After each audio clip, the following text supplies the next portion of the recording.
Good morning, Dog Nation. I am Brandon Adams, and this is DawgNation Daily, the daily podcast for Georgia Bulldogs fans, presented today by Pella Window and Door of Georgia. Gigantic show on tap for us. We're looking forward to that. Big week this week, getting ready for Texas on Saturday. So we are locked in, loaded, and ready for a jam-packed week, which today includes also a look back on what I thought was a very satisfying win for Georgia against Mississippi State. We'll talk about that here today. It leads us into Jon Stinchcomb, who, by the way, is also a special guest for the huge event we have going down on Thursday, which in just a matter of moments, I'm going to invite you to be a part of. We have reached, in other words, the stretch run of the season, and everybody has got to have game faces on to get ready for it. So we are thrilled and excited. We live for this time of year, and it is here. We are going to enjoy every moment, and we invite you to do that with us here today. It is DawgNation Daily, the daily podcast for Georgia Bulldogs fans, presented by Pella Window and Door of Georgia, and it begins right now. Today's episode of DawgNation Daily is brought to you by Pella Window and Door of Georgia, viewed to be the best. Presented by DawgNation.com, this is DawgNation Daily, the daily podcast for Georgia Bulldogs fans. Here's your host, Brandon Adams. A lot on Georgia-Mississippi State coming up in a moment, but as you know, Saturday in Athens is a gigantic game for Georgia, one of the biggest home games of all time, with Texas coming into the building for the first time as a member of the Southeastern Conference. And of course, big game means big week. Big week for us means big event. And right off the very top today, I want to remind you that we have DawgNation on tap coming up on Thursday, and we want you to be a part of it. Now, the good news is this is a totally free event. The only thing we're going to ask from you is to RSVP to be there. We've got free food courtesy of Cercheros. Your first beer that night going to be complimentary courtesy of our friends at Terrapin Beer. We're going to be at the Terrapin Brewery and Tap Room in Athens from 6 to 9 p.m. coming up on Thursday, and we want you to be a part of it, to enjoy the Cercheros food, the Terrapin Beer. We're going to have the DawgNation folks on hand for a live Q&A. It is going to be an incredible experience. We even have two great guests. Jon Stinchcomb will join us later on today's show. He's going to be there. Davin Bellamy going to be there as well. And for the big game in Athens this Saturday, that night at Terrapin Beer Company, we're going to give away a pair of tickets to that one as well, too. So if you want to win tickets to the big game on Saturday, the place to be this Thursday at the Terrapin Brewery and Tap Room in Athens. We're calling it DawgNation on Tap. It's from 6 to 9 p.m. Food courtesy of Cercheros, enjoying some great Terrapin beer, hanging out with the DawgNation team, special guest, and your chance to win a pair of tickets to the big one on Saturday. Going to be a massive event. It's this Thursday. Check out DawgNation.com/on-tap for more on that and to RSVP for your chance to be there. We can't wait for it. Okay. But to get us ready for Saturday, we also have to look back on what happened this past weekend. And I tell you, I had a great time in Starkville. I thought the win for Georgia was incredibly satisfying. And we'll get into the nuts and bolts of what it shows about Georgia on offense and how the defense bounced back after it obviously gave up an opening drive touchdown. We'll get into all of that. But I think for me, the biggest thing about Saturday was what it demonstrated about Georgia's culture. That Georgia put the intangible characteristics that have made it famous on display in this one against Mississippi State. And if it's a lesser culture, then Georgia probably succumbs to these sorts of games along the way. They have not lost a game to an unranked opponent since the 2019 season. It's an amazing stretch of games, and frankly, just winning the games you're supposed to as frequently as Georgia has is a lot more difficult than they make it look. It's one of the real hallmarks of a great team. It's how many games and how frequently and how consistently you win the games you're supposed to. Georgia's done a great job of that, including on the road on Saturday. There were some people who wanted to make this into the possibility of a so-called trap game, that somehow Georgia would be looking past Mississippi State. We said last week we didn't think that narrative stood up very well, but there were clearly some people who either thought that might be true or, if we're being more honest, deep down down. They really hoped it would be true. They wanted it to be true, but Georgia just simply would not play along with that storyline. And I thought it was great after the game, Kirby Smart being asked directly about the so-called trap game, the notion of that. Kirby acknowledging that that is an idea. It's something that exists within college football, but his team had no desire to participate in the whole trap game mindset. They wanted to avoid that at all costs. Good stuff from Kirby talking about exactly how Georgia was able to get that done. The key to that is consistency in practice. Never high, never low. We're not a roller coaster program. We have a program. We have a process we believe in. We don't get caught up in the moments of wins and losses. I mean, we just keep chopping wood. I told them all week, I said, it's only a trap game if you don't get ready. It's no trap game if you prepare. I mean, so I think our kids handle the preparation well. Okay, so let's talk about this for a moment because you already know this. I'm about to tell you something you already know, but I may be just wording it, articulating in a way that you haven't quite thought about, which is, why doesn't everybody just do that? If you can avoid trap games by practicing hard for the trap game to keep from getting trapped by the trap game, how come everybody just doesn't do that? If it's that simple, if it's that easy to understand, then why doesn't it prove to be that easy to replicate for other programs? In other words, why can't other teams practice as hard as Georgia practices to avoid the kinds of upset losses that seem to plague every team throughout a given year but Georgia? How is that? How is it that Georgia practices as hard as it does? And this is the culture that I think Georgia puts on display by beating Mississippi State. That you can only go, and listen, I've been lucky enough to be at least portions of Georgia practices. I see how hard they practice. I've certainly talked to people who experience these Georgia practices, and they'll tell you it is a real grind, and it tests everything about your manhood. And a lot of players who've become great players at Georgia will tell you tales of the beginning of their Georgia career as young freshmen when they had to look at themselves and look at their teammates, guys they came into Georgia with, look in the mirror and say, am I cut out for this? Am I actually able to do this? Because this is a lot harder than I thought that it would be. But over the course of time, these players train themselves how to practice the way that Georgia practices so that it can win the way that Georgia's gotten used to winning. And what is it about the players that digs deep enough to sacrifice on the practice field, to work as hard as they do, so Saturday can play out the way that it so frequently has for Georgia?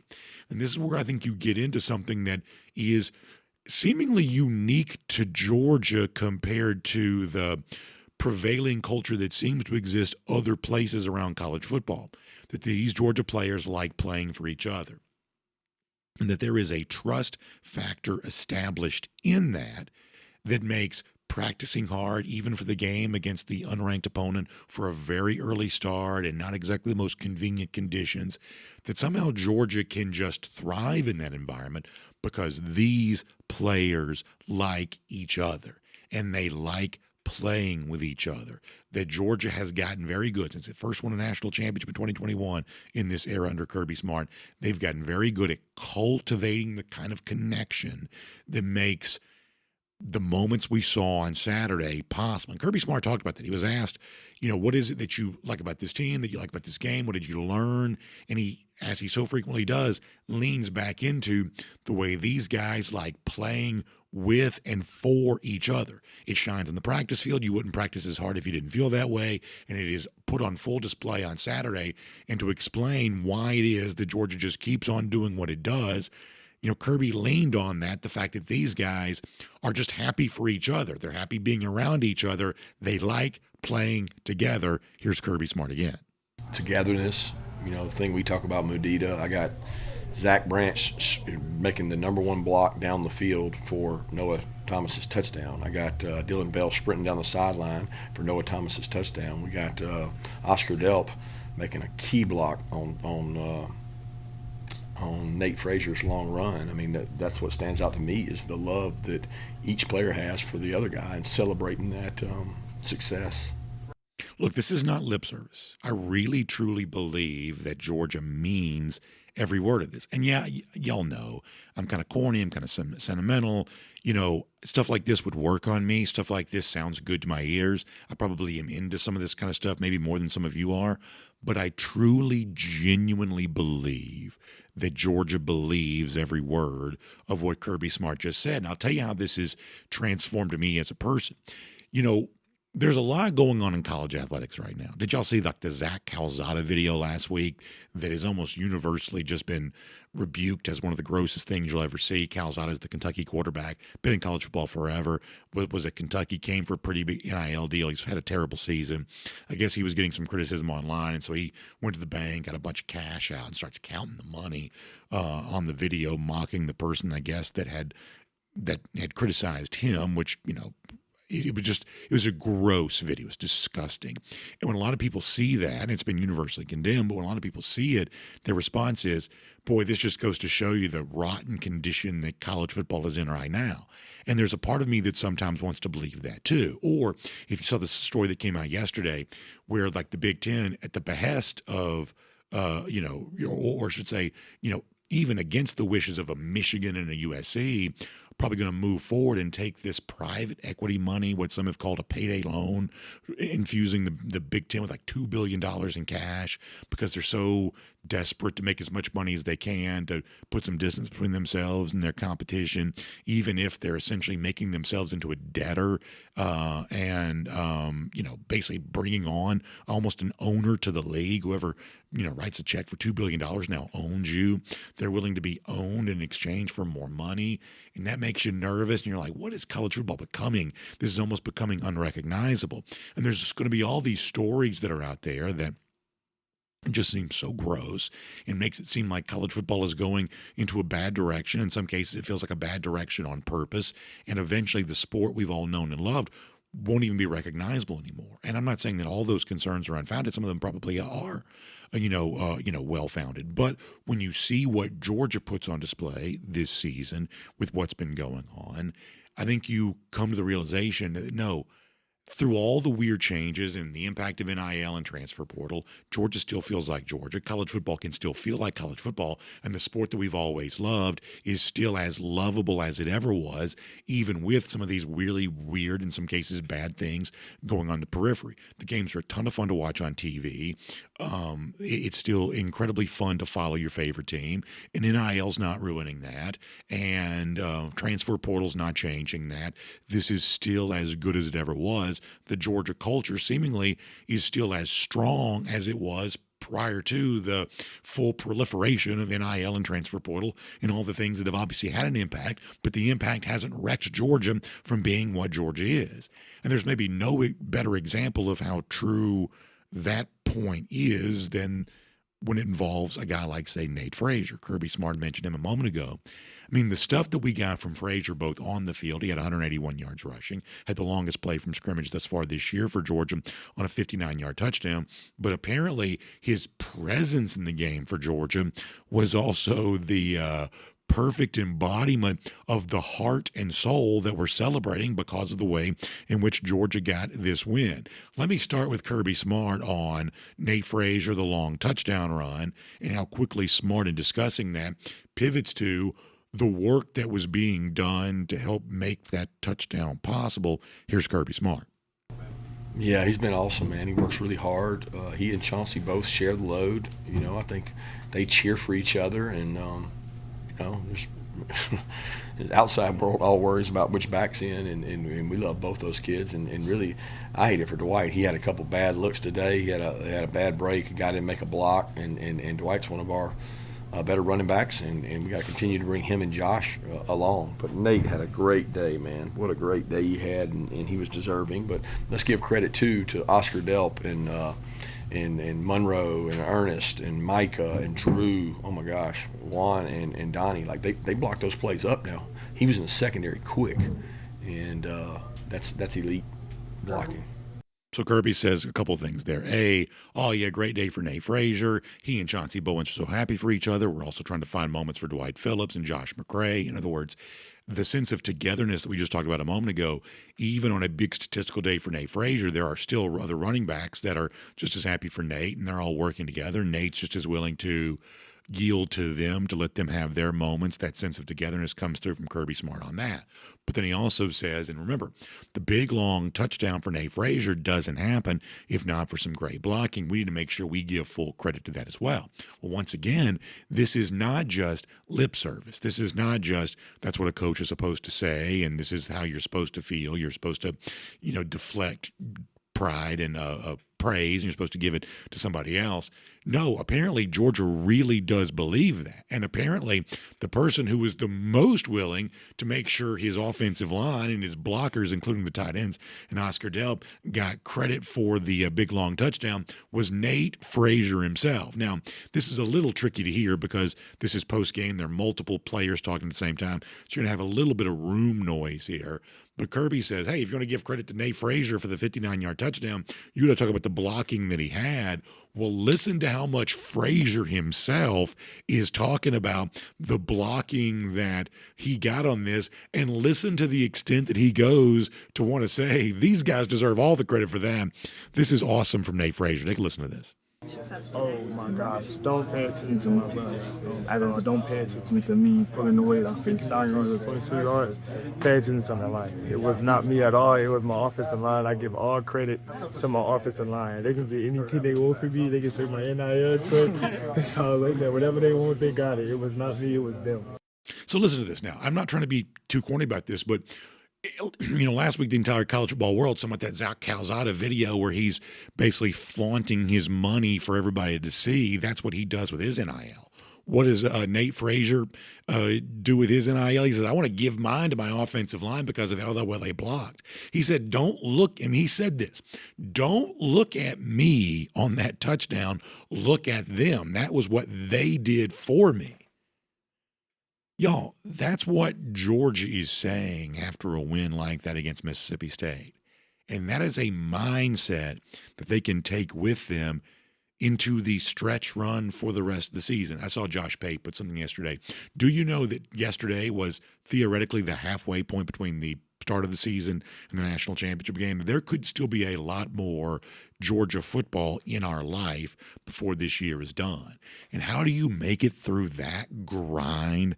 How do you make it through that it just goes on forever if you're good enough. And how do you thrive and survive and all of that? You act like Nate Frazier does, saying, man, it's my teammates. I want to play for them. I want them to get the credit. They can have my NIL. I just want to win games. That's how you do that. And by the way, that wasn't the only way in which Frazier and his family came to embody that on Saturday. I thought that Kirby Smart, and Kirby is always so good in these post-game press conferences. He just gives us insight into the team that he doesn't have to give us, but he's generous enough to allow us to know a little bit about what goes on behind the scenes. And he told a great story that Nate Frazier was also right in the middle of, too, that on a big day for Nate, that Nate had also played a role in preparing for this game. It's 11 a.m. local start. There's not a lot of hotels in and around the stadium. You're staying far away. It's a very early wake-up call. Everything about your pregame preparation is somewhat inconvenienced by this.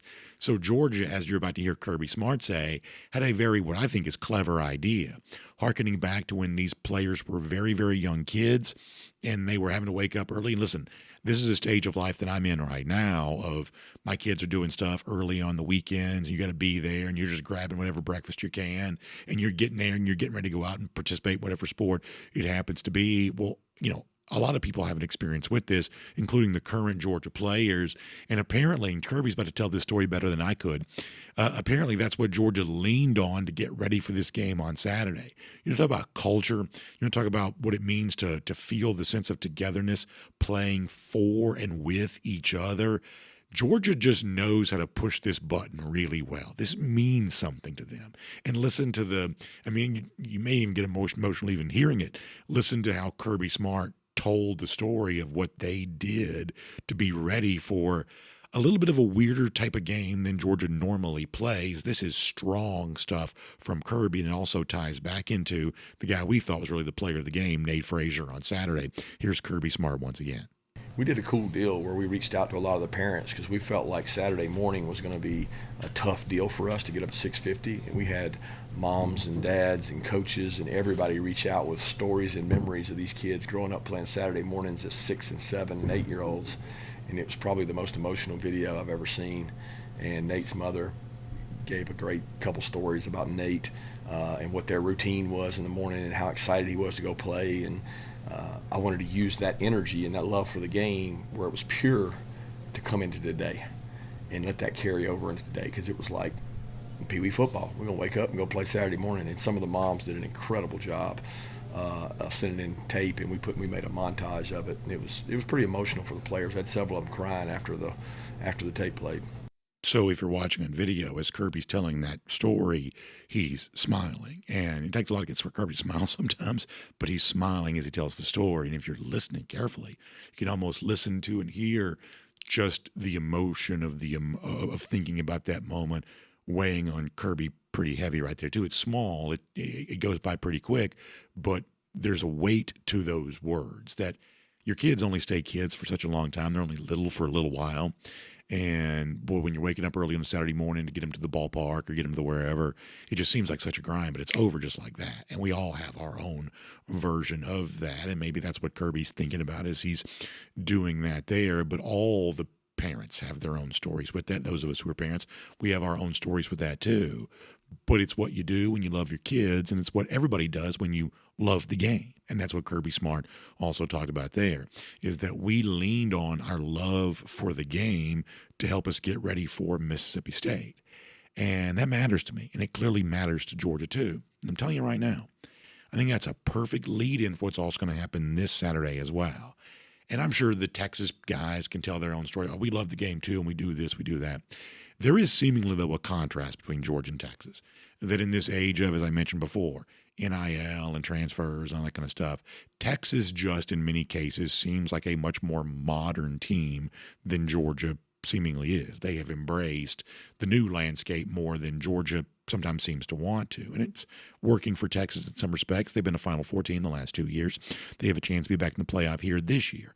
That's working for them. But drawing a contrast between itself and Texas certainly worked for Georgia a year ago. We think it can work for Saturday too.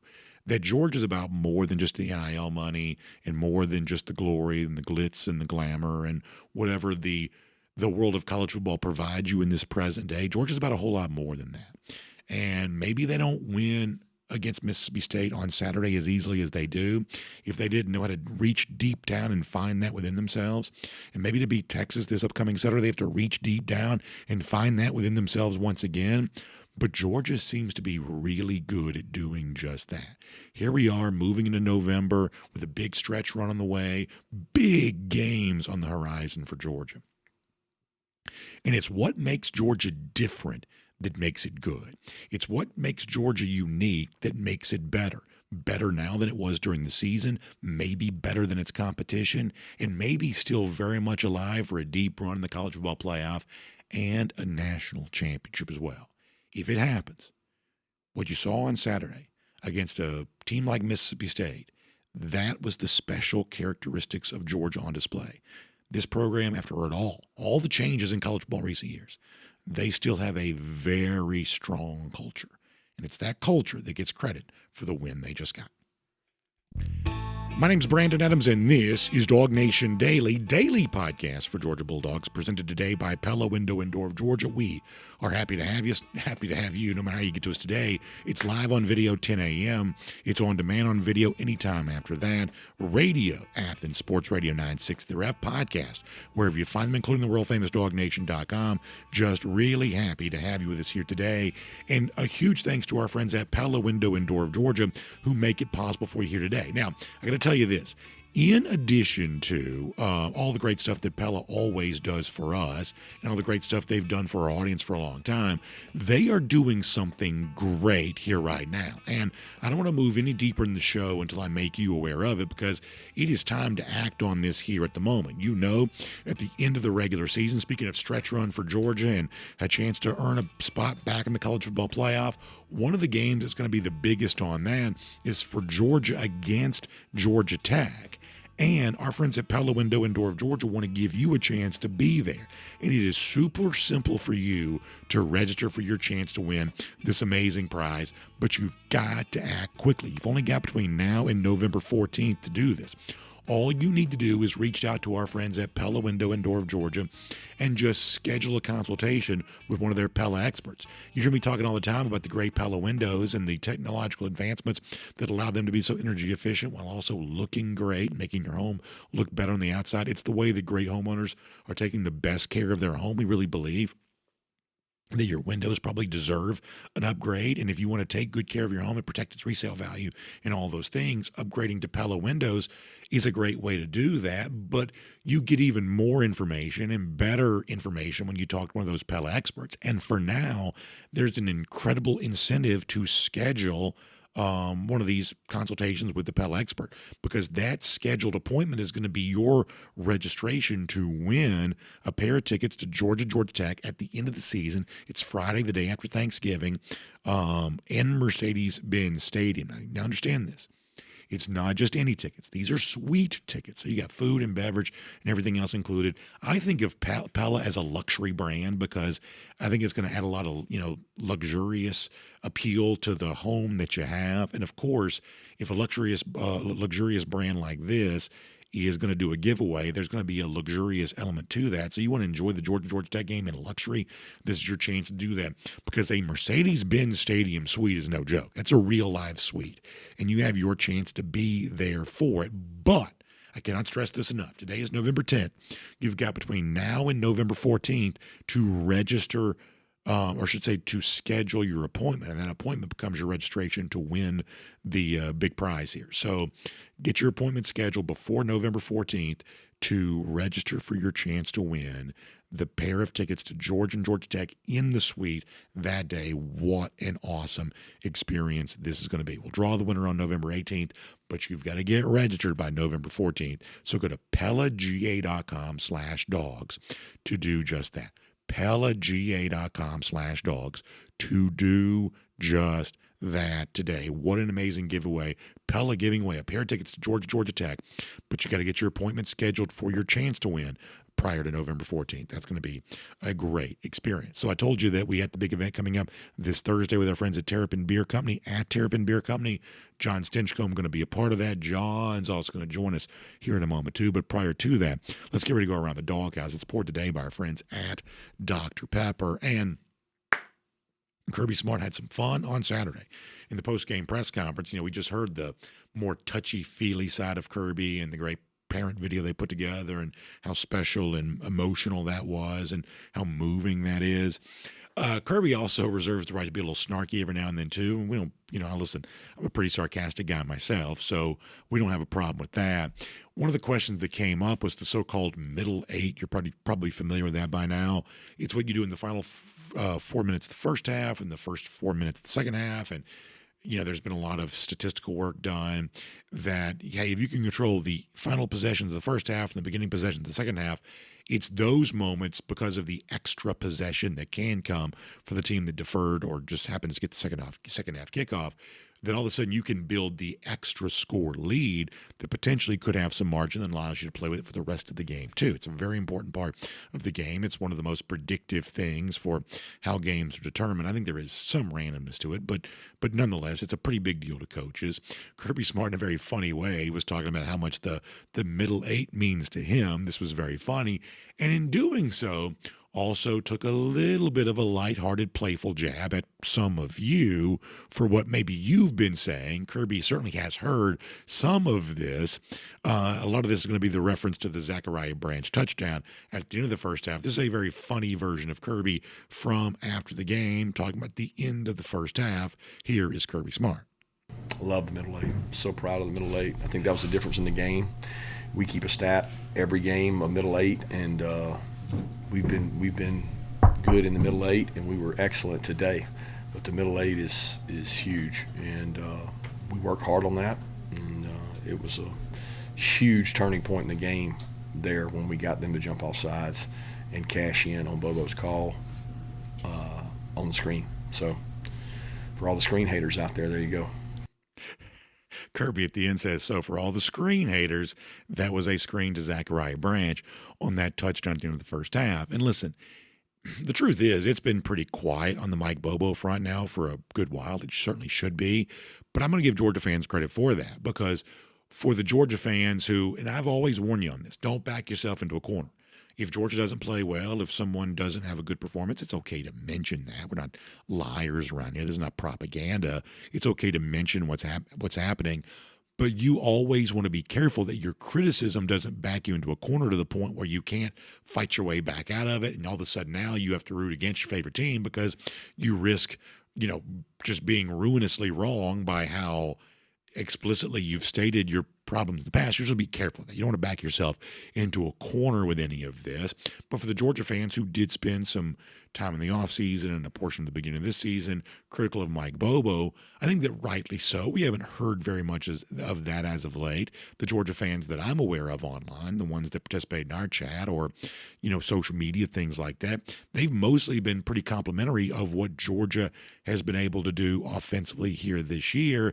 I think they're fairly able to call balls and strikes. I don't think that Georgia had a great year offensively a year ago. I think they've been much better this year. Statistics suggest they're a little bit better. I think overall they've been, to my eyes anyway, they've just been much better, coming up big when they've really had to.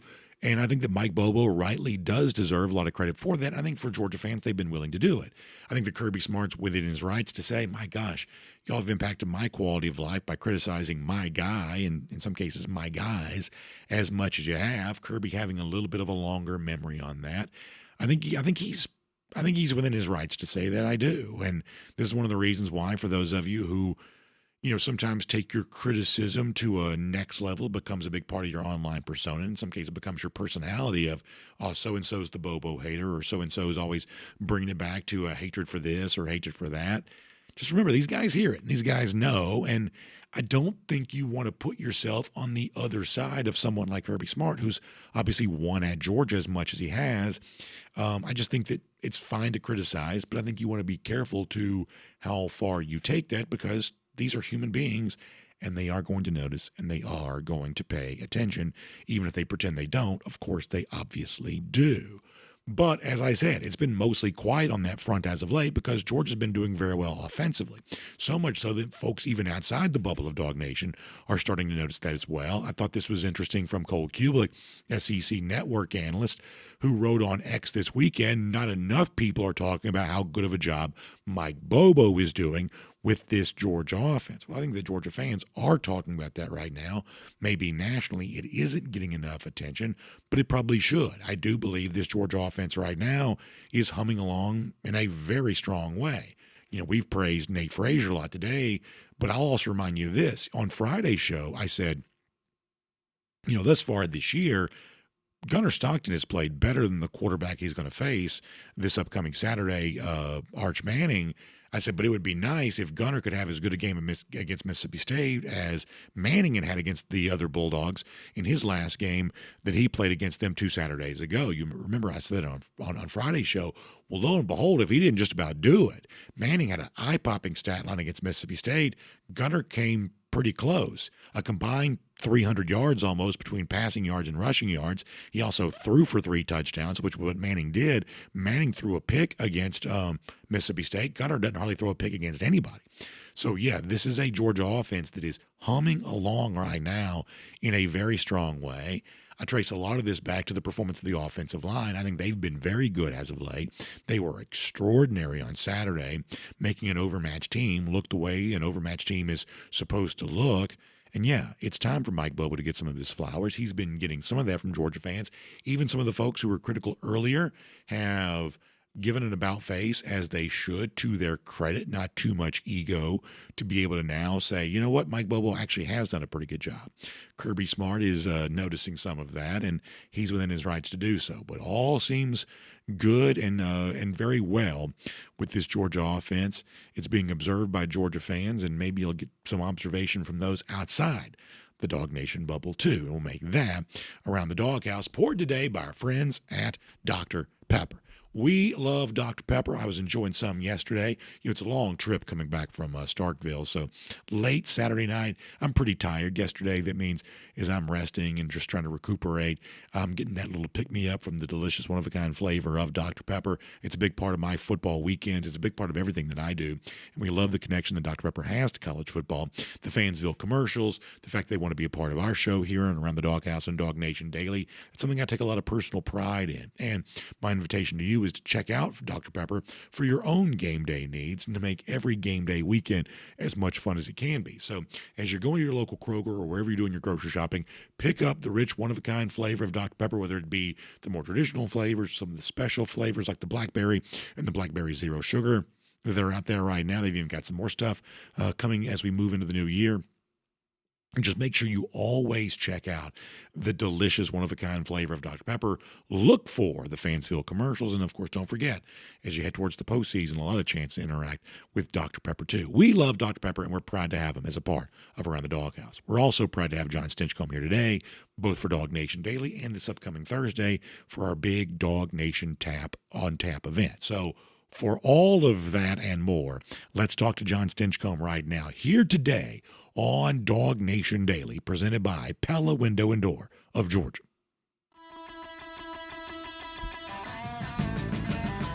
From Athens and across the SEC or wherever the recruiting trail may lead, here's a DawgNation.com insider. Let us say hello to Jon Stinchcomb here today. John, looking forward to being with you on Thursday for DawgNation on Tap. We'll talk more about that. But first, where we just were, I thought it was a really strong performance from the Georgia offense again. I agree with what Cole Kubelik said, that Mike Bobo deserves a lot of credit for that. I don't mind Kirby Smart taking a little playful jab with those who were critical of Bobo earlier, even if some of the criticism a year ago was warranted. The truth is that, Kirby stayed patient with Coach Bobo throughout all that. That patience, I think, has paid off very well. This group's playing really well on Saturday. And when you got, basically 300 combined yards from Gunnar Stockton, 180 from Nate Frazier, longest pass play, longest rushing play of the season, 300 yards rushing. I do think there's a lot of compliments to go around for the Georgia offense. What an impressive showing I thought that was. Totally agree. I think we've seen such growth for this entire group, and I think it starts up front. I think you've seen all year long in fits and spurts the ability to run the football, and it's opened up so many different pathways for this offense. You see a better, cleaner pockets now, and I think that comes with a healthier offensive line with two true freshmen rotating through with Glover and Gaston, two guys that, man, the sky's the ceiling for these players, and they're only going to get better. True freshmen out there competing and doing it at a very high level. There's multiple times you watch and you go, I'm excited about what's to come. And let's give compliments to Coach Bobo. Obviously, he's getting more love this week than what we saw early in the season. I think it kind of started against Ole Miss, where you had to score almost every drive, and not just field goals, had to be touchdowns, especially in that second half. And I think folks are starting to recognize the variety of ways that Georgia can attack you. And I think early on in the season, it was a little bit more one-dimensional. In the run game, we tried to generate some of that passing game in short passes and screens.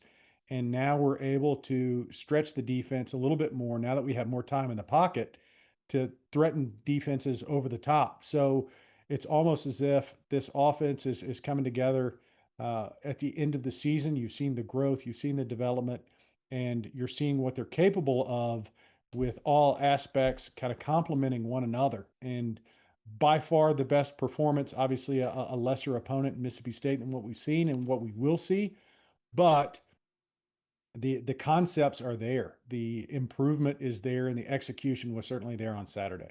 Yeah, I think you bring up a really important point, and it's one we can all understand, which is, okay, you go back and look a year ago, yeah, Georgia had some real offensive issues. Well, lo and behold, what did they also have some issues with? Offensive line problems, could not really run the ball, and so therefore the kinds of plays Georgia wanted to call Well, it just stands to reason that the defense is just more ready to stop it if they don't have to be, greatly respecting your run game. And if they're getting pushed with their defensive front against the Georgia offensive line, yeah, you know what? A lot of those play calls against that are going to look kind of dumb because when you can't run the ball, everything else just gets harder. Well, lo and behold, this year, Georgia's opening holes, running game is running through those holes. It is clearly, especially on Saturday, running the ball far better than it did last season. And magically, the entire offense just seems to be a lot smarter and seems to be a lot more well-designed because of that very important bedrock principle that Georgia can lean on. We're going to open holes, we're going to run the football. And now look at that. The passing game just seems to work a little better too. It's funny how that works in football, is it not? Isn't it wild? And that gets lost on folks. The better you are, the more complementary you are as an offense, the more efficient you're going to be. I think early in this season, everyone knew we were going to need to rely on the run more so while we're still developing our pass protection. You look at the pass plays that were called first half of this season, and it's either quick game out at the edges or it's 7-man protections where both tight ends are staying in, sometimes 8. You have a running back that's chipping on his way out. And it's because we needed to have extra bodies committed to protecting or creating a clean pocket to give Gunner a chance. And now a healthy Ernest Green, I think, has been monumental for this group and just the overall development because now we see as good as the run game was early in the year, when a defense has to play all aspects, when they have to respect the run game, but now they're threatened by the pass game and kind of kept in check with the screen game. Those three pieces work complementary to one another, and I think that's what has created this opportunity for efficiency. And the performance is what we were hoping for, and now you're seeing it kind of play out, and that's become the expectation. That's where the bar is. Heading into Texas, I expect us to be able to create good pockets for Gunner to throw from with 5 and 6 man pros and not having to leave 7 and 8 guys in protection with only a couple of guys out on routes. And that puts more pressure on the defense. And it makes sense, obviously, when you look at it from the 30,000 foot view. When you see it play out, you can recognize, Mississippi State was trying to figure out what Georgia was doing, what they can take away, and how to make them one-dimensional. They weren't able to do it. Okay, so you mentioned the defense. Let me move there with you for a moment because you look at the opponent this Saturday, Texas, they seem to, on offense, be getting better. Arch Manning seems to be, on offense, getting better. And everything with Arch has been an overreaction.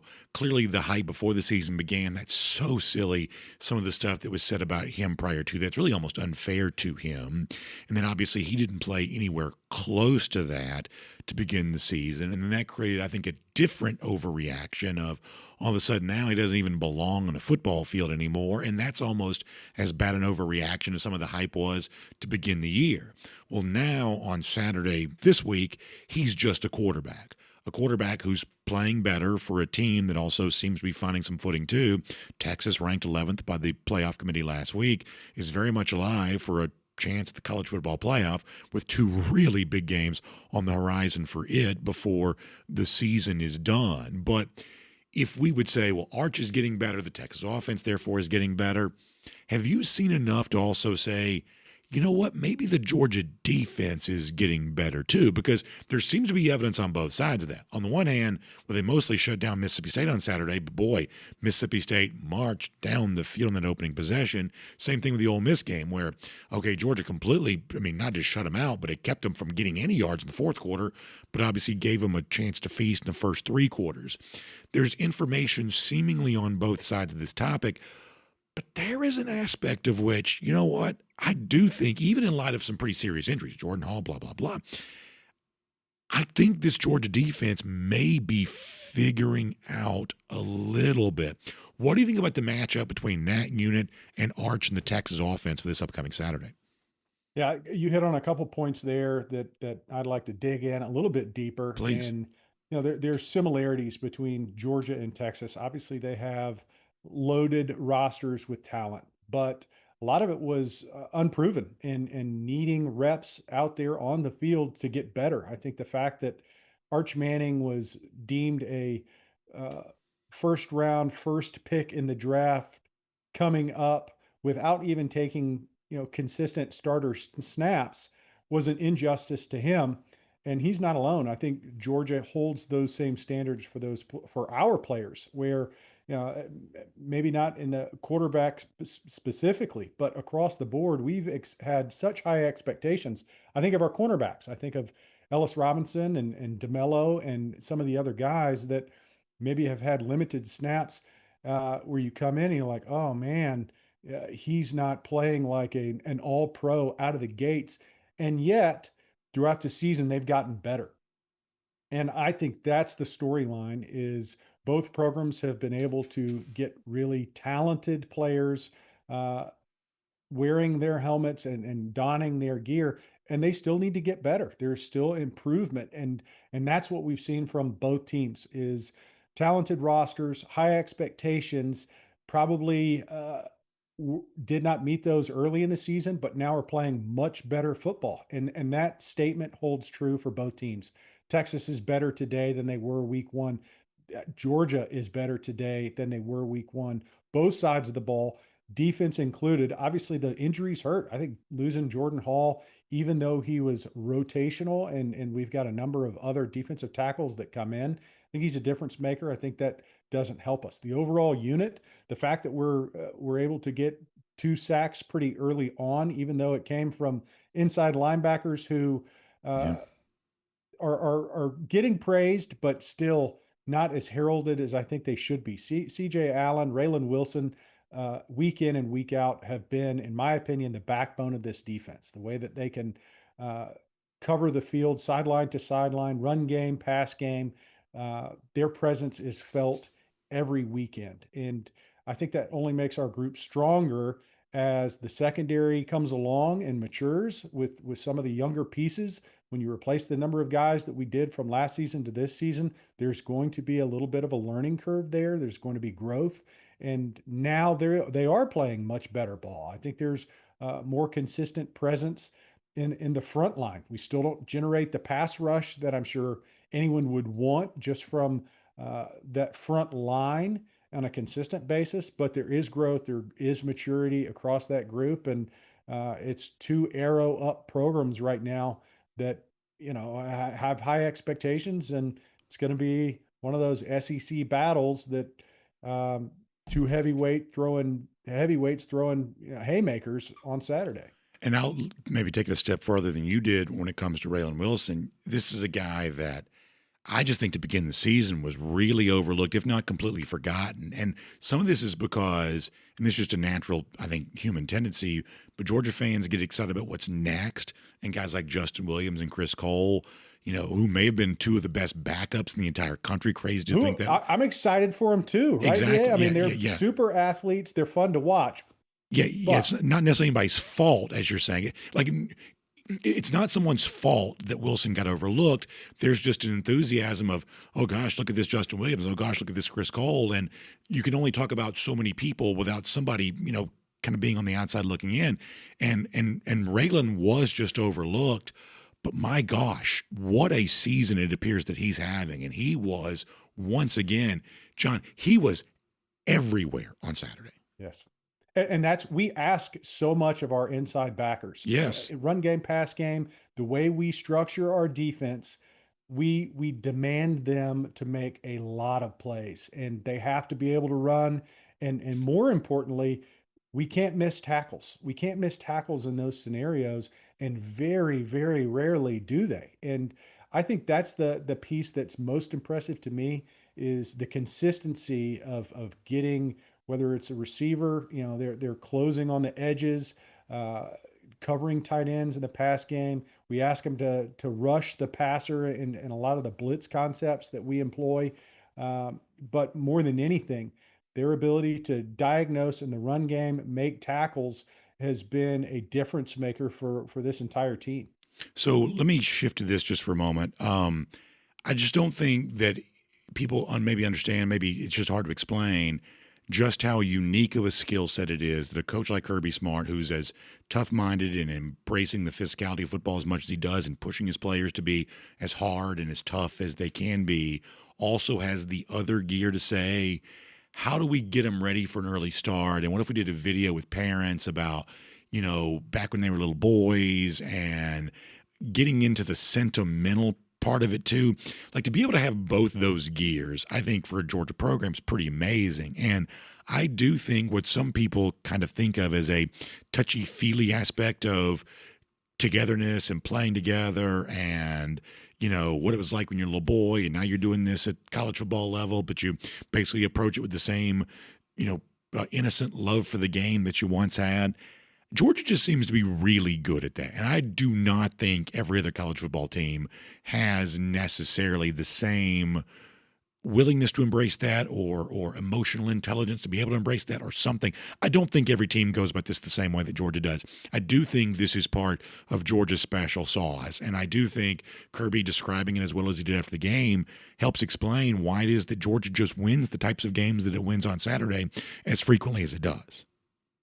Kirby Smart is the best coach in college football. He understands, one, he's tireless in his approach to literally everything, whether it's recruiting, getting our team ready to play on Saturday, the development of players, the relationships that have to be formed in this crazy dynamic of transfer portal and NIL. And you saw the hug and relationship he still has with players that have left the program. That's right. Anthony Evans after the game. But what I think sets him apart from all the other really good coaches out there is understanding which strings to pull and win. For all players that have ever been in a locker room against a lesser opponent, when you're used to playing at 7:30 in marquee games that everyone's going to be watching, it is sometimes harder to get mentally focused and ready and dialed up to 10 for the noon game against Mississippi State where you should win.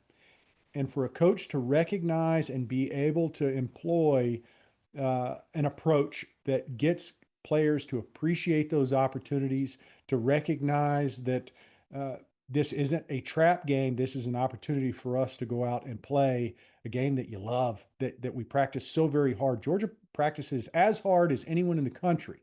And to make it worthwhile, you need to perform on Saturday and to help set that perspective. Yeah. That appreciation for that opportunity and to be able to engage that emotional connection to the game in the way that Coach Smart and his staff did by getting the parents to record those videos. Yeah. It's one of the many things that separates him from other really good coaches out there, because he recognizes and connects to his team and the players in ways that other coaches only wish they could. Jon, as you know, we got a big event coming up on Thursday. We're calling it DawgNation on Tap. We don't get to do a lot of events in the Athens area. A lot of what we've done in the past has been kind of in the Atlanta area, just because that's where a lot of people happen to live. But we've always had people saying, when are you going to come to Athens? When are you going to do a big event around there? Well, being at the Terrapin Brewery and Tap Room on Thursday is a great chance for us on that. And I'm so proud to know that you are going to be a part of it too. Thank you so much, Jon, for being there. I just love making a big game week feel as big as it can, and having great former players such as yourself come out and hanging out with us is just a great opportunity for us to make a big game week feel even bigger. So thank you for being with us, and thank you for interacting with Georgia fans. I know you're looking forward to seeing Georgia hopefully get a big win against Texas once again, and I am personally looking forward to the chance to talk to you on Thursday more about exactly how Georgia gets that done. Yeah, I look forward to it. One of my favorite parts of these type of engagements is just hearing from the fans directly, the questions they ask, the comments that they make. Some of these folks out there are more than just your average fan, and that's the way Georgia fans seem to come, is dedicated, committed, passionate, and fun to be around. So I enjoy it. I'm sure the fans that are able to make it out on Thursday will as well. It's going to be a great time, and I appreciate the opportunity to be a part of it, BA. Great stuff. Yeah, great stuff, Jon. Appreciate it so much. Thank you very much. Fun to talk about another Georgia win, and boy, it's nice to be right in the middle of November with the Dogs still in the thick of every one of these postseason conversations. Awesome, awesome. Jon, we'll see you on Thursday, and of course back here very soon on DawgNation Daily, presented by Pella Window and Door of Georgia as well. Yeah, looking forward to it. I'm appreciative of this team giving us the opportunities to talk about more and more big games because they just keep on winning and Oh, hard to kill, right? It's a nice little slogan, but now they're playing some really good football. It's going to be hard for anyone to meet it. And this game coming up on Saturday is going to be a fun one. So looking forward to Thursday, BA, talking about the game coming up. Appreciate the opportunity. Go Dogs. well said, John. Go Dogs, right back at you. Appreciate your time. Let's take a look around the rest of the league. This is SEC Through. Everything that John said right there is so 100% true. None of us know how any of this is going to end. This is a very competitive sport right now, and there are a lot of teams vying for the national championship, vying even for these playoff spots. There are a lot of teams in the mix for all of that. I cannot promise you how this is going to end. And if you're only willing as a fan to be all in, if you have the certainty that it's going to result in championship things like that, you're never going to get what you want. Here's what I can tell you. As John points out, this team right now is a ton of fun to cheer for. They're not perfect. They got their faults. They got their blemishes, imperfections. But, man, they're trying hard, and they're fighting hard, and they're fighting together, and I think they show you the best of what college football can be. There was a time in which I was afraid of NIL, and I was afraid of transfer portal. I was afraid of what it was going to do to Georgia, what it was going to do to the sport that I love, what it was going to do to something I just take a lot of value in, the way in which college football, I think, just demonstrates the things I love about the South and all that kind of stuff. And I was worried about it. I'm not quite as worried anymore. But somehow, some way, Georgia's just figuring it out. And it's different than it used to be, and it's probably harder than it used to be. But somehow, some way, they're just figuring it out. And they may lose this Saturday. They may lose again anything can happen.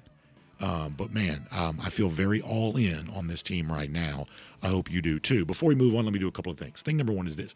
Remind you one more time. If you want to be there with us on Thursday to talk some football, just go to DawgNation.com/OnTap. All we're asking you to do is RSVP. This is a free event. We just want you to tell us you're coming. Say, hey, BA, save me some Cercheros and let Terrapin know I want a beer from them and make sure I got a place to sit down. All we need is just to know that you're coming. DawgNation.com/OnTap. Listen to how excited John is about being there. Davin Bellamy, I know he's the same way. It's just going to be an awesome, incredible event. Awesome, incredible event. And to top it all off, you have a chance to win a pair of tickets to the big game in Athens this upcoming weekend. Somebody that night's going to win a pair of tickets. So go to DawgNation.com/OnTap, and we'll see you Thursday at the Terrapin Brewery and Tap Room as we get ready for one of the big ones in Athens in quite some time. Now, before we do our SEC through, let me also give a shout out to our friends at Circle K, because total confession, when you were driving back, now I thought Starkville was great this weekend. I loved it. Their game day atmosphere was terrific. It was very patriotic. I was moved by that. I thought the Mississippi State fans, it wasn't a full stadium, but they were great. So I have nothing but good stuff to say about Starkville. Starkville was, second time I've been there, both times very impressed by the game day vibe in Starkville. Big thumbs up from me for the most part on that. But it is a long way from anywhere, and you are driving back on some dark, lonely roads at times. And you got to make sure you got plenty of gas in the tank. You got to make sure you are well caffeinated, if that's something that matters to you, well fed. And there are a lot of times you're driving back from a place like Starkville, you're like, boy, I'd love to see a Circle K right now. I'd love to be able to have one of those right now and be able to stop and get fueled up, both the vehicle and myself. That's what Circle K does for you. And that's one of the reasons why it'd be great for you to download the Circle K app, because you can find out when you're driving back from Starkville or heading across some of these lonely roads in Georgia on a high school football Friday night or something like that, where the closest Circle K might be to you. And speaking of getting fueled up for yourself, you can get quench your thirst right now with one of those Circle K Polar Pops. That's a large fountain drink. Amazing savings on this, starting at under $1. That's an incredible thing. You can also get daily deals on coffee, energy drinks, and a whole lot more. And plus, if you want to find a Circle K location, it's going to be easy for you to do this because they got more than 400 of them in Georgia across the Southeast. So download that Circle K app. You can find one near you. Now, let's get ready to do our SEC through and talk here for a moment about the aftermath of another big weekend in the league, what this means for the league. I think you have to come to the conclusion that there are there's at least some possibility the SEC could get 6 teams into a 12-team college football playoff. Probably just get 5.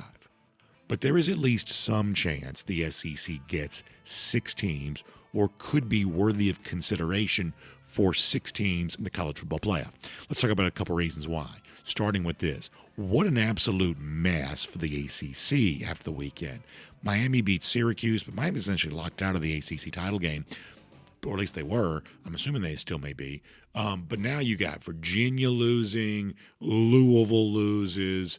2 of the higher-ranked sort of top teams in the ACC, now they're falling down. I mean, gosh, now you're wondering, forget one bid league. Does the ACC even deserve a college football playoff team with the way that it's going here right now? So that league is completely falling apart. The notion that that's going to be a 2-bid league seems to be, that train has left the station. That's not happening. So that's a spot that's up for grabs. The ACC had itself a very bad weekend. If you watched, and hope you got a chance to see some of this, Texas Tech beat BYU on Saturday. It's a very impressive showing.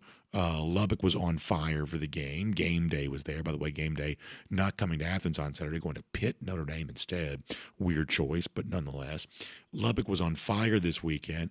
And Texas Tech, I think, proved it is a very good football team. It really is. And handling business against BYU, they are clearly the class of the Big 12. So if the Big 12 was hoping for Texas Tech plays like a playoff contender all year long and maybe gets upset in the Big 12 title game, and now we can get 2 teams in the college football playoff. To me, to my eyes, Texas Tech is just a lot better than any other Big 12 team. I just think they're far better than the other teams in this league. And so that runs the risk that maybe the Big 12 now, with just one team who could make some noise in the playoff, Texas Tech could make some noise in the playoff, that's just the one bid for them. Notre Dame against Pitt, I mentioned that. Notre Dame has been playing well after losing twice. Pitt's a team that's pretty quietly starting to emerge here a bit too. That's a pretty tough game for Notre Dame on Saturday. We think they'll probably win, I guess, but that's a playoff spot that's potentially up for grabs if Notre Dame were to lose. Again, you got to consider that. That means somebody's going to fill these playoff spots, and let's look at the SEC here. Give a bunch of credit to Vanderbilt. Auburn showed up in Nashville ready to play. Offense, my gosh, how bad does Hugh Freeze look now after the struggles from that group all year long? You put Nix in charge of the offense, and suddenly they're racking up more than 500 yards. They're marching down the field. They clearly got, we talk about the interim coaching staff bump. They clearly got some of that going into Nashville on Saturday. Played much better offensively than they have at any point in the year to this point. But Vanderbilt still came back, got the game to overtime, won the game in overtime. That's an impressive showing. That means with Vanderbilt sitting with 2 losses, moving towards the end of the season, with a chance to play Tennessee at the end of the year. Now, they're going to go to Neyland Stadium to do it, but with a chance to play Tennessee at the end of the year, this is a Vanderbilt team that you now have to take very seriously as a college football playoff team. It's only 2 losses, at Bama, at Texas. And in both those games, Vandy was still fighting when the clock hit 0. Vanderbilt, if it can beat Tennessee, you have to consider the fact that they could be and probably deserve to be in the college football playoff after finding a way to get it done against Auburn on Saturday. Also, keep in mind, Oklahoma just beat Tennessee, 2 Saturdays ago. Look at the schedule it's playing. It's got Alabama coming up. I'm sorry. We're talking about should a 9-3 SEC team make the playoff? A lot of people fixate on Texas because it's lost twice, still having to play Georgia, still having to play A&M. I'm not quite so sure that the 9-3 team that should make the college football playoff, maybe it should be Oklahoma. Have you seen the schedule that it's been playing? But Oklahoma's a real live playoff contender. Texas is a real live playoff contender. Texas, I know this is a cliche, but Texas is sort of back after being laughed at, after, losing the preseason number 1 ranking and really becoming a pretty bad team for a while. They're not perfect, but they have started their ascent the last few weeks. I think as they come into Athens on Saturday, this is a team that comes in believing they can win. They are still a playoff contender. So as it stands right now, you've got 4 teams that look to be something close to playoff locks. A&M, Bama, Ole Miss, Georgia. Lock is the wrong word. In fact, you may say that for Georgia on Saturday, think about the game against Texas as a possible game in which maybe you clinch a playoff spot. It's probably not perfectly worded, not completely accurate, but if Georgia beats Texas on Saturday, that feels to me like it's clinched a spot in the playoff. So you've got 4 teams that seem pretty likely to be in. I'd say, Georgia, Ole Miss, Alabama, Texas A&M. They feel like playoff teams right now. But of the others, there's still a lot of teams left. That's still a Texas. That's still an Oklahoma. That's still a Vanderbilt. What if Tennessee beats Vandy? 9-3. That might not quite get it done for them, but I don't think you completely say they're totally out of it. They were ranked this past week. Interesting to consider just how many playoff spots the SEC could occupy before it's done, or what ends up being like it was a year ago, the potential of at least 3 last season playoff level teams that were excluded. It seems like you're going to have some more of that again this year. And the mood of the SEC as it relates to the college football playoff is probably not going to be very warm and fuzzy if that's the case, but it is a possibility. It is about to get very interesting in the SEC. And speaking of the SEC, we'll make that your SEC through. Let me also give a shout out here for a moment to Indiana. We made fun of Indiana plenty a year ago. I don't believe they're winning the national championship this year, but you know what? It's a pretty good showing on Saturday. Going into Penn State, Indiana's won a lot of blowout games. They showed you on Saturday they can win the close game too against the team that a little bit like you sometimes see in the SEC, talented team, disappointing season. Talented team, disappointing season. But Penn State just rose up, played a little better on Saturday, and Indiana still overcame it. Fernando Mendoza gets a lot of love for this. The one Indiana receiver makes maybe the catch of the season. Still don't love Mendoza. I mean, if the Heisman Trophy winner is going to be a Big Ten quarterback, I would say it's more so Julian Sayin than Fernando Mendoza, I would say. But Mendoza did have a good game, led the comeback, and Indiana gets itself a good win. And we're not going to mock Indiana right now the way we did a year ago because I would say they're showing a little more against slightly better competition this season than it certainly played in the regular season a year ago. So Indiana continues to have a very good season, and right now a lot more of a proven commodity than maybe it would have been this time a year ago. You'll give them some credit for that. Before we get ready to go here today, let me also remind you as we head towards the Christmas season, a great place for you to go to get stocked up on everything you need is our friends at Academy Sports and Outdoors. And the truth is you already know that probably. I'm just simply reminding you of something that you're already aware of. But here's what you might not know. There's a special collection for you right now at Academy Sports and Outdoors that you definitely need to be aware of. It's the Magellan Outdoor Christmas Market Collection. It's only available at Academy. So if you want to get the kind of thing that not everybody else is going to have, this is an example of that. For your holiday parties, your fun family photos, Christmas morning traditions, this is going to be great. About matching pajamas, holiday print fishing shirts, special dresses, and also the mossy oak snowdrift camo styles too. This is a really cool thing that you're not going to get everywhere else. In fact, you're only going to get this at Academy Sports and Outdoors. And this year for Christmas, Academy's making it really convenient for you. You can, of course, go in store, which is probably still my favorite thing to do. Sometimes I just like walking around the store. It's relaxing. You can go in store at Academy, but you can also shop at academy.com. And if you want same-day delivery, Academy is also offering you that right now in a partnership with their friends at DoorDash. So that's pretty amazing. It's the Magellan Outdoor Christmas Market Collection. It's only available at Academy Sports and Outdoors. So make sure you check it out today in store or online at academy.com. I told you that I thought the atmosphere in Starkville was great on Saturday. I still don't think the cowbells are as loud as sometimes their reputation is, but the overall atmosphere was really well done. And one of the things we talked about last week was the possibility that when you go there, you might take your Georgia-themed cowbell with you, because if they can ring it, no reason why you can't ring it in support of the Georgia Bulldogs. Well, that's our golden shoe for today. I got a great one here, and I'll show you this on the screen. Coming from, as he calls himself, Super Celebrity on X, he says, you were talking about cowbells on DawgNation Daily. He said, I got my own special one made years ago. So how about that? The cowbell with the Georgia branding on it. I think that's well done. And the guy who's known as Super Celebrity on X will give him a golden shoe for that. Lousy stinking Gators. Oh my gosh, how bad was Florida on Saturday getting blowed out by Kentucky? That was fun to see and funny to laugh at, too. Here's what else is bad for these lousy, stinking Gators. It's been 1,829 days since Florida's beaten Georgia.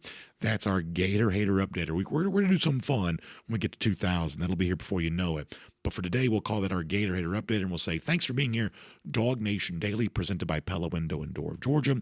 Hope you have a great day. Thanks for being here, and hope you will come back again tomorrow. And on video, time now for our R.S. Andrews Cool Down. R.S. Andrews, the one you turn to for your air conditioning, heating, plumbing, electric needs. They show up on time. They do the work that's promised, the price promised. You can trust them on all of that here today. So a lot to discuss. We'll jump in here and let you do it. Reacting to a big Georgia win. The thick race for playoff spots in the SEC. I didn't see a ton of football this weekend just because after the game in Starkville, you're trying to get home, and that's kind of a mess. It's one of those things where we're trying to, obviously Cody's driving, he's being safe, but we're trying to find the Auburn Vanderbilt game and then follow Alabama LSU, which ended up being fairly inconsequential. We're trying to do actually, I said that LSU might keep that closer than the experts thought. Ultimately, they did not. But I'm telling you right now, some of the thought process that exists for me about Alabama does still linger true. I think Alabama's going to be very careful the next couple of weeks. I think that Alabama could still lose a game before the season's done. And some of the stuff against LSU does lead me to believe that. But the point is, trying to follow all these games as we're driving home, not always with great success, especially with YouTube TV being out and things like that. So tell me what you saw, and we can talk about that too. All right, let's do all this. We'll talk about somebody being bad in the comment section. I mean, I guess if anybody is, y'all can just. Okay, so apparently somebody's. All right, Jay, you might want to jump in here and see if you can see if something's going on. I'm just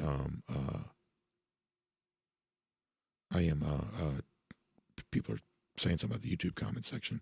I'm just now seeing some of that. So,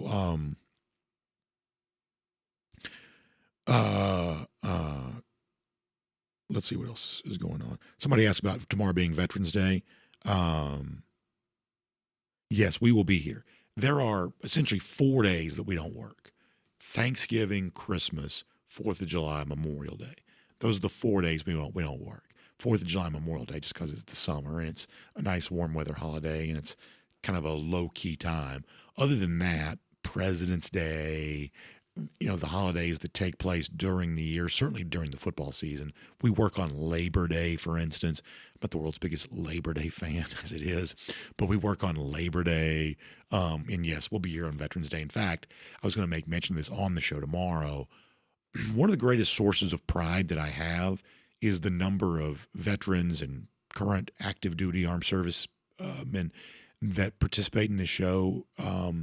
That is one of my greatest sources of pride. I love that. So there's really no better day for us to be here, because I take a lot of pride in the fact that so many active duty armed services veterans, men and women who are part of that are part of our show. I take a lot of pride in that. So yeah, not only will we be here, we'll be probably celebrating them there tomorrow.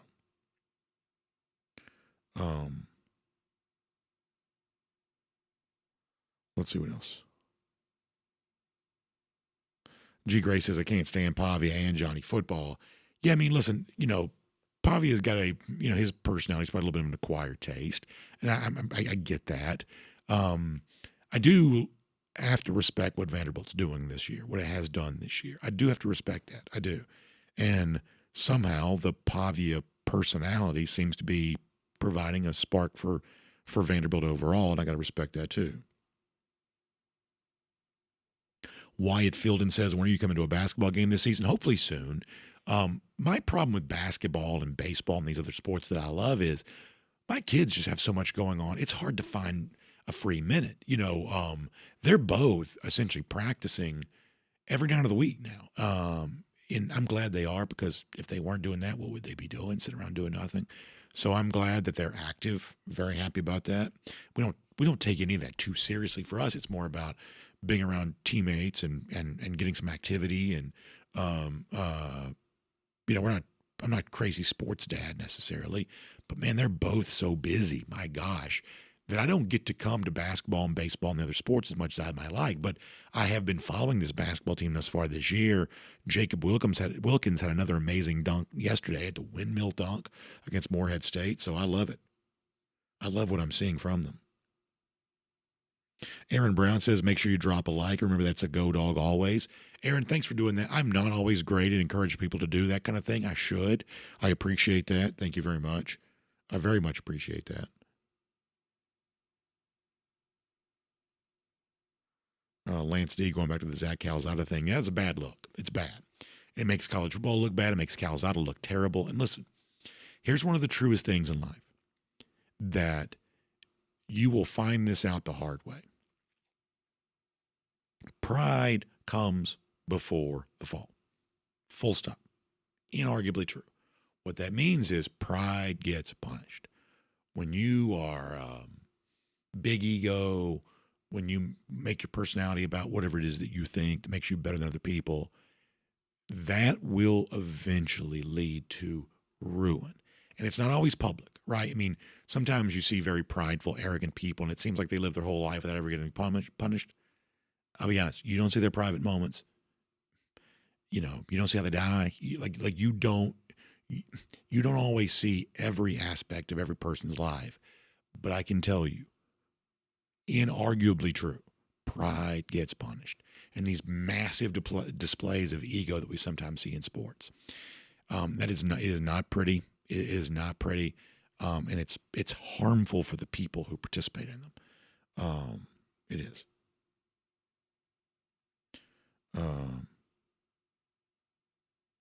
SEM Dog says Saturday for him was a throwback day. He said he didn't have the game on TV because of the YouTube issue, and so therefore he listened to it on the radio. And yeah, listen, I tell you this, when I am around, especially like Braves baseball, I think that sports on the radio still works really well. I do. I mean, I told you this, my kids have a lot of sports and things like that. They have a lot of practices. So I'm driving around a good bit at night. Listening to the Braves game on the radio, I think still works really well. It's still a really good presentation. I enjoy it. It's not to say that I don't want to watch it, but I don't feel like I'm getting a lesser experience sometimes from listening to a game on the radio. I still really like it that way. I do. Scott Harris mentioning the Lawson Lucky situation, that his mom, I did see where Mrs. Lucky put a nice message out on Facebook, obviously expressing some gratitude for all the well wishes that Lawson had gotten and taken a huge hit. Very, very scary situation. I can tell you that I saw Lawson walking around after the game. So I'm coming onto the field as Georgia's going off the field, and I saw Lawson walking towards the Georgia locker room. And this is not a medical evaluation because I'm not a doctor, but in watching him walk, he seemed to be walking just fine. He didn't have the deer in the headlights look. He wasn't walking slowly. He was walking normal, and he was acting normal. And I won't pretend to have any clue about his condition, but when I saw him, obviously I'm going to stare at him because I'm trying to figure out, is he okay? It was a scary situation. And so I couldn't help but stare at him. And to the extent that I was able to pay attention, he looked like he was okay. That's not a prediction for when he might play again. I'm just saying, after taking the hit that he took, I was just glad to see him walking around. So, yeah. Randy Hall mentioning the passing of Lenny Wilkins. Lenny was coach here in Atlanta back in the 90s, broke Red Auerbach's record for the winningest coach in pro basketball history at the time. Coach of the 96 Olympic team. Was a very good player in his own right, going back to obviously before I was around. Sad, good long life, but a sad passing for sure. Lenny Wilkins, for sure. Is he still the winningest coach? I think he probably still is, right? Is he still the winningest coach? Let's see what else.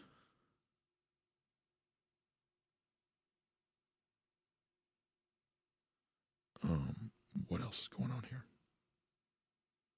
Bill Camacho's got Georgia winning 27-24 on Saturday. Listen, I'll take anything this weekend for sure. Jay Shipe says, I bet you're very happy with your cable as all these peasants have their streaming issues. Honestly, I still like my cable, Jay. I really do. I still like it.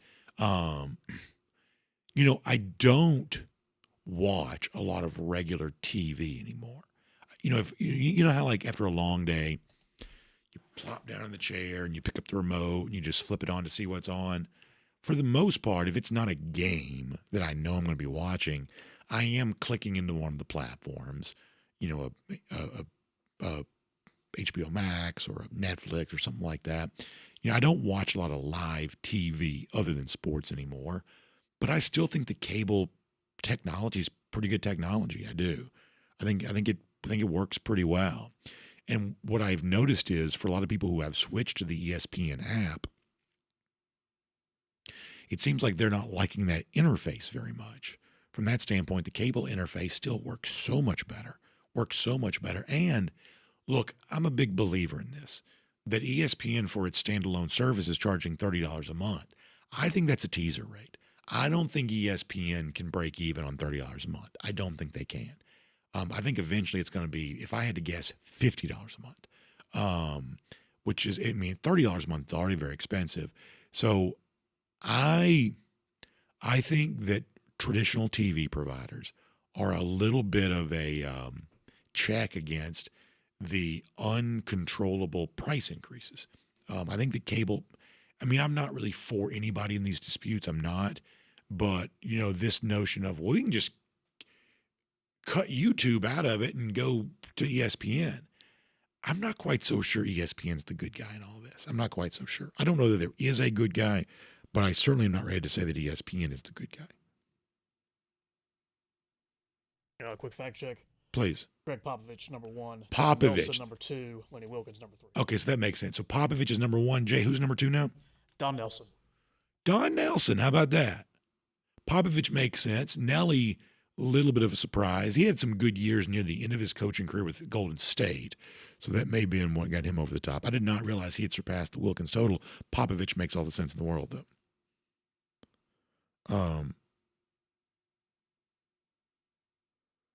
Yeah, Jeremy, I think it was Jeremy Harbin that said that he thinks the ESPN deal at $30. I just don't think it's staying $30. And I'm not a business analyst. We don't have any sponsors in the TV provider game, I don't think. So I don't have a dog in that fight. No one's giving me free programming. If they want to give me free programming, I'll tell you they're the best. But for now, no one is. And so I'm going to tell you that you're on your own. But I have heard people say they have not been happy with the technology. And early adoption is always this way. This is one in life, I am not an early adopter. I'm not. Early adopters always are going to deal with some technological glitches. And it sounds like that the standalone ESPN offering is a little glitchy right now. I don't know that to be a fact, but that's what some people are reporting. Let's see what else. Trevor Maffetone said he went to YouTube, thought he'd be done with cable forever. Now he's considering going back. Yeah, here's the problem, and I'm not ripping YouTube TV because I don't know enough about it. But I think a lot of people thought that YouTube was a hack to get around cable. And what they found out is various price increases, dispute over carriage fees, that now YouTube essentially functions just like a traditional TV provider. I think a lot of people have been very disappointed to find that out.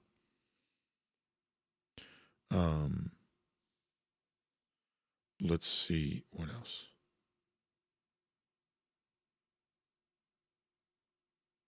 I do know this, though, to be fair and balanced. The one thing that people love about the YouTube that my TV provider does not have is the 4-box, where you can create your own 4-box and you can control volume. Regular cable does not have that. I think I think the cable technology that I have for the most part is pretty good. I love the voice remote, for instance. But the 4-box from YouTube, people love that. People love that. Let me go to Facebook here for a moment. On Facebook.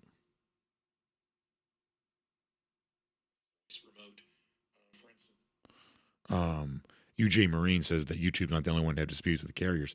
Yeah, I mean, for the most part, they all have over time. My point, though, is I think a lot of people thought that YouTube was different than a regular TV provider, and they've turned out to be just like the other TV providers, and then it's turned out to be a huge disappointment.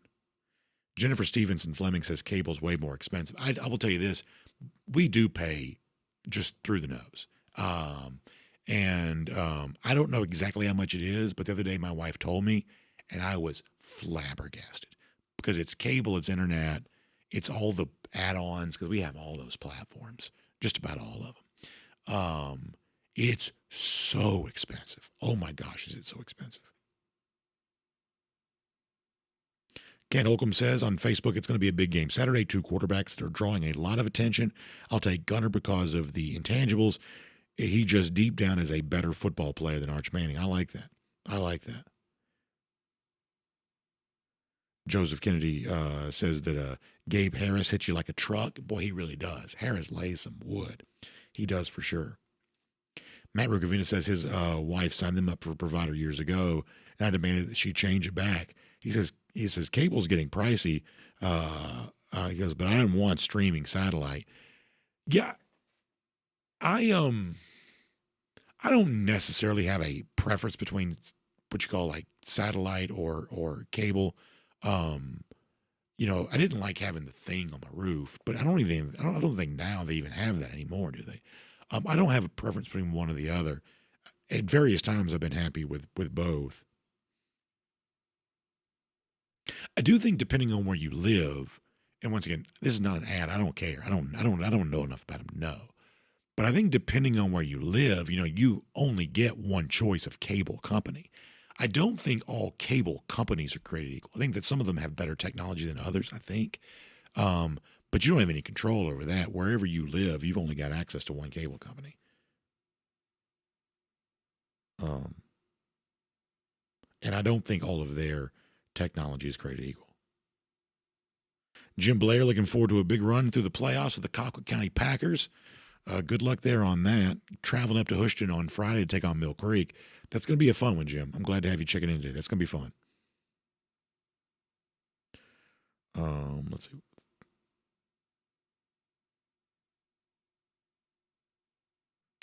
Philip Wells says, nobody told people watching TV on a phone was a good idea.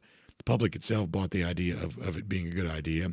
We like to believe things are better than what's the best thing currently. Hence why it's a scam. Yeah, I mean, I do think that a lot of the transition that the TV world is going through is proof of something that is true, that just because it's newer does not necessarily mean it's better. And I do think overall, the transition of watching what we used to call TV, now we just call content, I do think it's getting worse. I do, especially as it relates to sports. If you're not a huge sports fan, I don't know that you notice a dramatic difference. But if you're a sports fan, the act of sports on what we still kind of call television, I do think it's just getting worse. I do.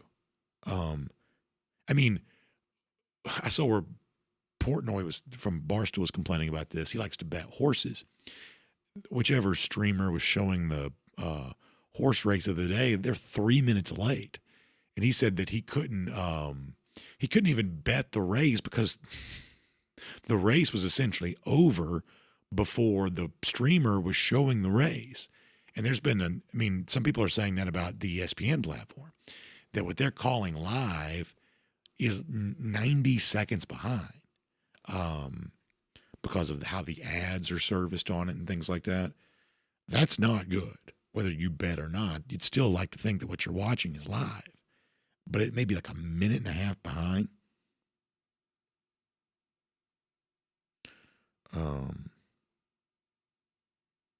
By the way, shout out to Brian Whitaker, who also gave us pop at the top of the all-time wins list.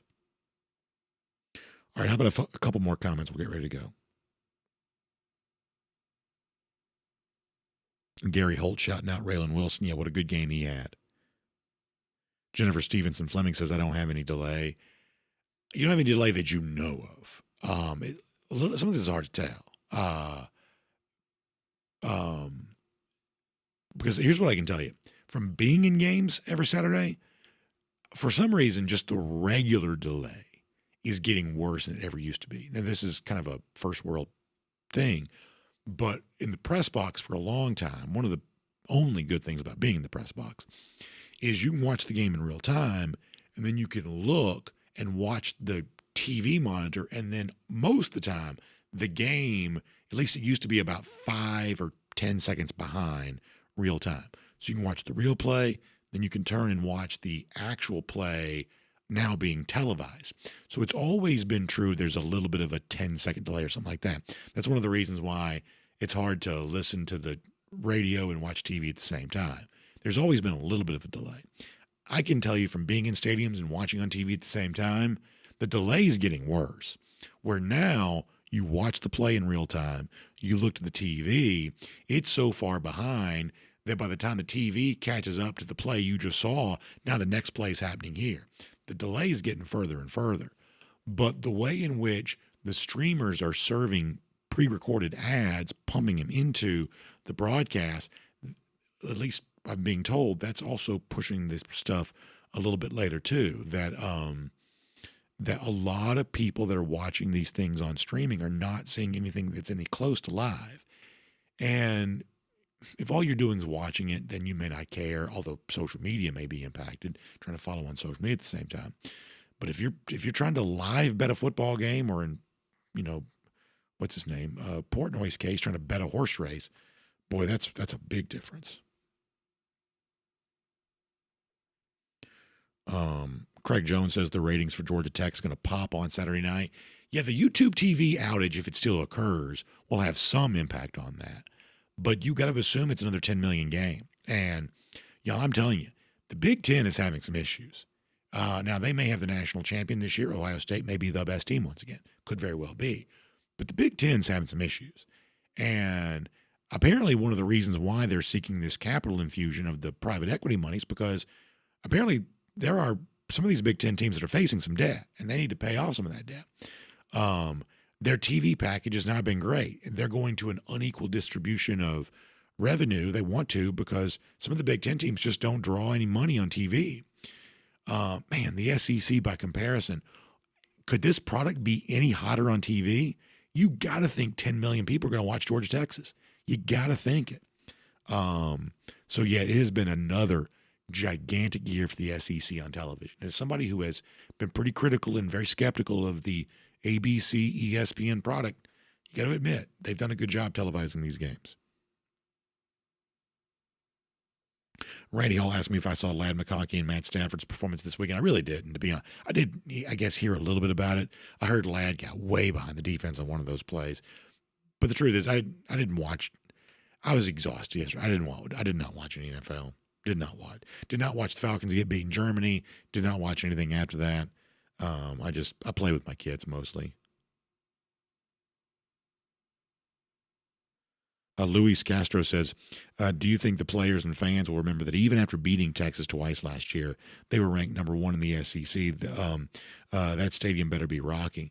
Yeah, listen, there's a lot of stuff like you just described, Luis, that people need to go back and put themselves in the mindset of all of the stuff that was being said about Texas this offseason, mostly at the expense of Georgia. It ought to be a motivating force for Saturday's game. Yes, and we will probably do our part to help make that happen. I think you're 100% right to bring that up. I do. 100% right.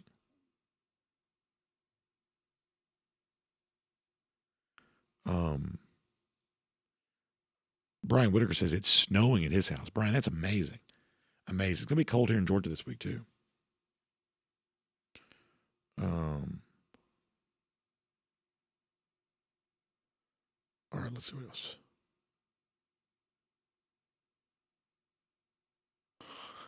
Chuck Scoggin says, BA says he only takes 4 days off a year unless there's a cruise vacation involved. Yeah, that's about right, Chuck. That's about right. We like our cruises and things like that, but yes, you're exactly right. Let's do one or two more. Here we go.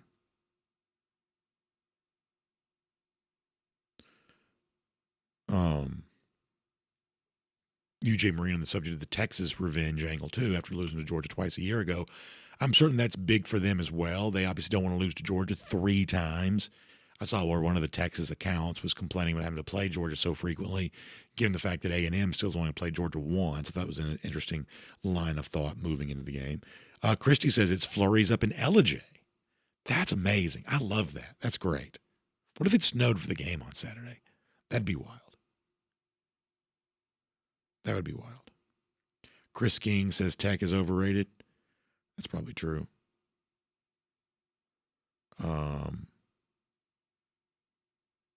DMR42 says I give a Saturday for college football, the rest of the weekends for my family. That's indeed the case. We had a good time yesterday. Just trying to, I don't know, rest up a little bit for a big week. But went out and did a few things with my son, hung out with my daughter. It was a good time. RTU said it snowed a little bit in Virginia. I saw one of the NFL games was snowing. Which one was this? Like I said, I didn't see much, but I did see a little snow coming down somewhere. All